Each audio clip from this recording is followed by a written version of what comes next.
So after straightening Leah's hair, it didn't appear to have a lot of damage, and as this is her first ever trim, I will stay within the range of trimming at least ½ an inch from her ends.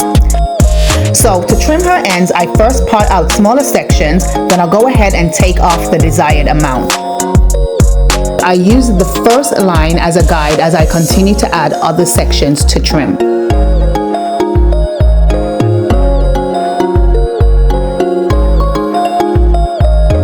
Now as you can see, I am trimming her hair on a different day, simply because the day I initially straightened her hair, it ended up being a very long day. However, as we had went swimming a few days later and the water got into her swimming cap, I had to wash and straighten her hair again. So this is why there are different clips. Now as I move up her head, I started to make diagonal partings to trim her hair in layers to avoid making any blunt step cuts. And I will be doing this throughout the rest of her hair. Now the reason I prefer to straighten her hair before trimming is simply because this will allow me to see exactly where it needs to be trimmed in order to clear away any split or damaged ends, as cutting off too little would still leave the hair strands vulnerable to breakage further up her hair strands.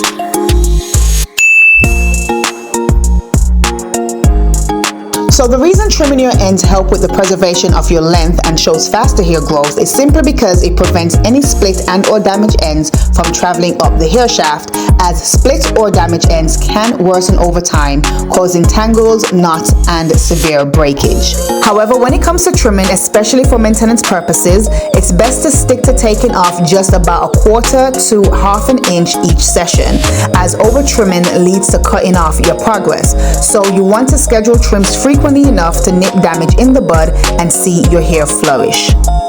But if this is your first trim in a while, or you know you have a lot of split or damaged ends, then you want to take off the appropriate amount of hair. However, incorporating regular trims or dusting every 8 to 12 weeks is a very crucial step that should be considered when it comes to preserving your length.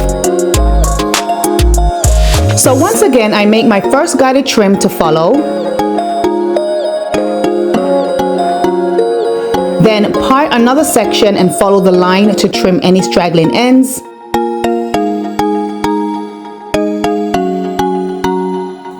Then I go back to doing the diagonal partings to trim in layers to avoid any blunt step cuts.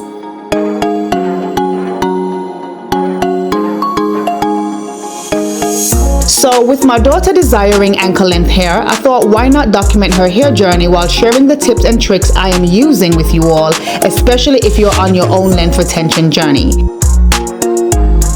Once again, you can get a copy of my free ebook, Let There Be Growth, from my website, hairwegro.store, for more information.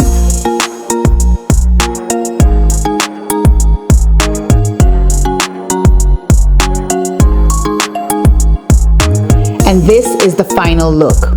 Now, if you found today's video very helpful, then please be sure to like, comment, share, and subscribe if you're not already subscribed. And until the next one, I will be right back here with another video.